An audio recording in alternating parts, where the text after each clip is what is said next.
G'day, I'm Paul. So Hyundai recently released this. It's called the RN22e. It's basically an indication of where the brand's going to be heading for the Ioniq 5N and then probably for the Ioniq 6N as well. So this is a fake car in essence, so it's not drivable, but we will actually be driving this later on to see exactly what this technology is like, and pretty excited by that. Now, we also have reviewed today and driven the Envision 74, the hydrogen concept. So if you do want to have a look at that video, the link is in the description below. And if you haven't subscribed already, make sure you do that, but let's get started. So let's talk about the design first, and this is obviously an Ioniq 6 beneath the skin. Hyundai released that recently, and it's definitely got some presence, but when you start tacking on all this stuff, it really is just out there. So let's talk about the front end first. So you've got cooling across here, and you'll see that theme of cooling continue all the way down the car. And it's important because this car uses both front and rear electric motors, and that means that you do have a significant amount of cooling that has to happen. It's not like an internal combustion car where all of your cooling elements are at the front. This needs to be distributed across the length of the car, which is why you'll see some interesting elements as we work our way down the back. So big intake down the front here, and you can see the N logo emblazoned in there. And if we work our way around to the side here, I'll show you these wheels and brakes as well. Now, obviously this isn't a real car, but the production car will have 400mm rotors, 4-piston calipers, so it is a pretty meaty setup. And when you think about it, these things are heavy. It's not like an internal combustion car where you strip weight out of it and keep it as light as possible. This is as light as possible for an EV, but with the battery size you have to accommodate, it does tend to get pretty heavy, and that's why you have to have meaty brakes on there, because regen often isn't enough to slow the thing down enough. Behind here, you'll see part of that cooling element, and that continues down the side of the car there as well. This uses Hyundai's eGMP platform. And what that means is that it's 800-volt architecture, it does fast charging, you've got vehicle to load. It's a lot of tech that you won't find on competitors in this segment. We'll work our way down the side of the car here. So here's some of that cooling I was talking about. Behind here, you've got not only the rear electric motor, you've also got a pretty impressive setup, and this is now unique to the EV segment. When you think about things like drift mode, you can send a whole stack of torque to the rear axle, but you have to be able to, I guess, manage it and refine it. And then when it comes to torque vectoring, a single electric motor can't really do all that work on its own. So Hyundai's come up with a twin clutch system, and that can vary between 0 and 100% of torque. It can virtually act like a limited slip diff, and it gives you that drift mode, but it also gives you a whole bunch of configurability on how the car feels out of a corner as well. So I'll be keen to see what that's like behind the wheel. Let's whip around to the back. Have a look at this. It is just all happening back here. We've got this enormous wing on the back and then a huge diffuser down the bottom. Obviously EV, so no exhaust pipes down there, but it is a pretty imposing look. And I love the concept of where they're going with this. So they're talking about things like sound, and that's for the outside, the inside, and you can really sort of get emotive with that experience.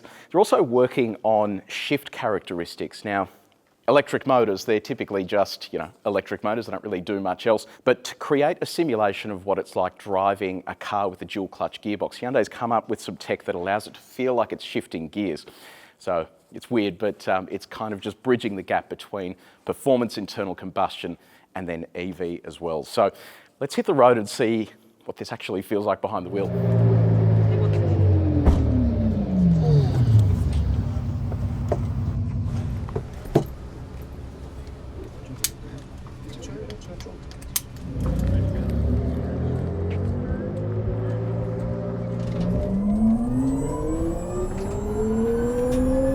So I've just hit the road in the RN22e. I'll run you through the specs and stuff closer to the end, just because I want to concentrate here.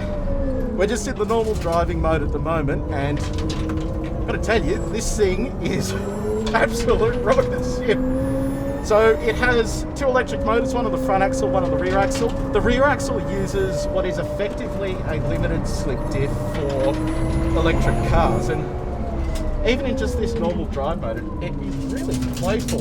It feels unlike any sort of other electric car I've driven, and you can really get stuck into it.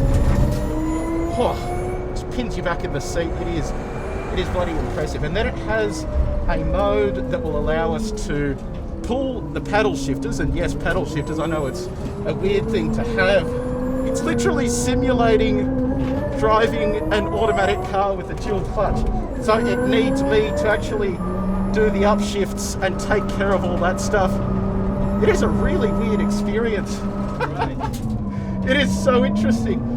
It is totally bizarre, but I actually quite like it. It's just something a little bit different. So we're in our...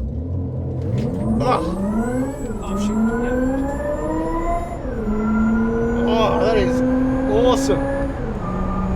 That is so cool. So what we did there was simulated the shift with the gear shifters here on the steering wheel. It's such a weird sensation. And on that rear axle, they have a dual clutch setup that is basically allowing this to act as a limited slip differential. It can vary torque on that rear axle between 0 and 100%. And then as you flick back through the gears, you're hearing sound and feeling it pulse back as you go through the gears. It is just something else. So that was an incredible experience. I bloody love that.